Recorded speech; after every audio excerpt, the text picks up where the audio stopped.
Setelah gadis ini diterima kerja, ia segera mendapat tugas pertamanya. Pelanggan chef yang seorang jenderal militer memesan makan malam untuk 15 orang. Sang chef menjelaskan bahwa tamu-tamunya merupakan orang penting dari kalangan pebisnis dan politisi dengan tema masakan, daging dan darah. Sang chef langsung menugaskan sang gadis untuk memanggang daging sapi Wagyu A5, menjadikannya potongan empuk yang tak perlu mengunyah saat memakannya. Chef langsung mencontohkan bagaimana cara memotong daging Wagyu yang sesuai dengan tema. Ia menegaskan kunci keberhasilan hidangan terletak pada kesempurnaan pemotongan dan kemampuan mengendalikan api saat memanggang. Daging itu harus dimasak sebentar saja agar sarinya tidak hilang. Sejenak kemudian sang chef langsung meminta gadis itu mempraktekkan apa yang sudah dicontohkannya. Saat akan memotong dagingnya, chef langsung bilang terlalu tebal. Kedua kali chef masih bilang terlalu tebal. Gadis itu mulai tertekan saat chef mengkritiknya karena kurang kuat memegang pisau. Ketika akan memotongnya lagi, chef bilang posisi pisaunya harus tetap lurus.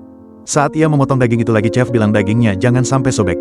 Chef meminta gadis itu mencobanya lagi. Saat gadis itu mulai memotong kali ini, chef bilang cara memotongnya salah, karena pergerakan pisaunya seperti gergaji.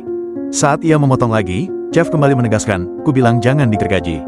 Gadis itu semakin bingung dan tertekan saat mulai mengirisnya lagi. Chef itu memintanya mencoba lagi. Chef itu kembali memarahinya dan berkata, kau tahu berapa harga setiap irisnya?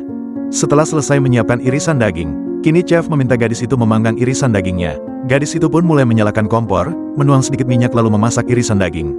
Chef mengambil wajannya dan berkata dagingnya terlalu matang, coba lagi. Chef mulai berteriak karena dagingnya terlalu matang lagi. Ketika gadis itu mulai takut pada api yang besar saat menggoreng, chef memintanya pulang jika takut pada api kompor.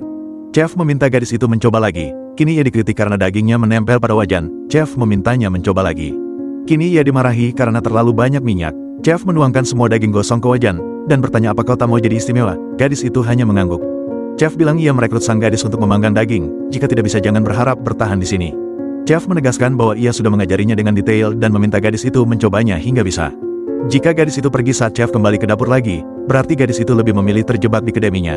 Sang gadis berusaha keras menahan amarah dan membendung air matanya. Sebelum pergi chef bilang jika gadis itu tak bisa, ia akan mengganti menunya. Akhirnya gadis itu memutuskan menyerah dan pergi. Namun sejenak kemudian ia kembali ke dapur, mengambil wajan dan kembali menyalakan kompor. Ia kembali belajar memanggang dengan benar. Setelah sekian kali kegagalan, dan tangannya terkena minyak panas, ia tetap melanjutkan dan tak menyerah. Namun ia masih juga gagal. Bahkan saat semua temannya pulang, gadis itu masih melatih kemampuan memasak dagingnya. Setelah semalaman suntuk belajar, ia tak pulang dan tidur di dapur karena kelelahan. Teman-temannya pun mengagumi tekadnya. Sesaat kemudian gadis itu dibangunkan, lengannya penuh luka merah terkena cipratan minyak panas. Saat sang chef datang menghampirinya, ia langsung memamerkan hasil berlatihnya semalaman. Sang chef memeriksa daging itu lalu memakannya. Chef meminta semua orang bersiap. Rekan gadis itu memberikan kain untuk menyeka minyak di lengannya. Gadis itu pun tersenyum bangga pada dirinya sendiri.